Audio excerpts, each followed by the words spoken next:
the personal, the family, the community, and also the economic toll of NCDs is so significant. If we think about just the economic terms of NCDs and their impact, if we look at data from, estimating from 2021 to 2030, there is a $46 trillion economic impact of NCDs, inclusive of mental health. So overall, the economic burden alone of NCDs is sizable, and that alone should be a call to action.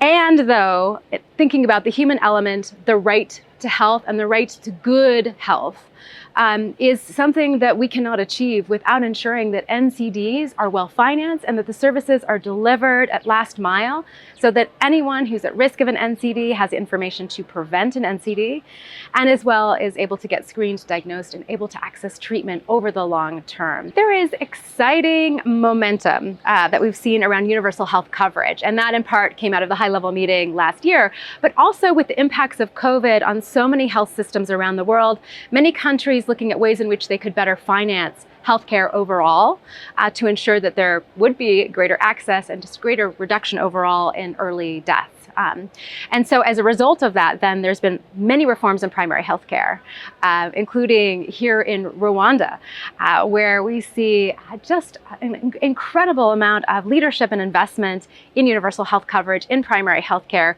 which then provide the platform for strengthening NCDs. I think the other thing that's really exciting is that I think countries are looking at taxation, progressive taxation, how to use tax dollars to support those goods that are essential for their citizens, including health. And we see that some countries are increasing the proportion of allocation of those resources to health.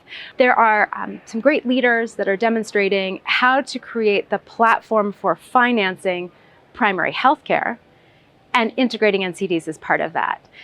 But that's not always enough. And so there's also a move in Rwanda. They are moving forward with a health tax. So really taxing specific products to enable even greater revenue or income for the government so that they can allocate more dollars, additional dollars into healthcare.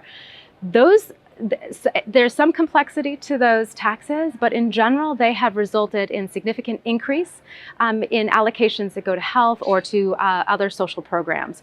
So that's, I think, an important option for governments to look at. No one is unaffected by an NCD. Relatives, if you're younger, your parents, but we also know NCDs are increasingly occurring in younger populations. Everyone is affected one way or another.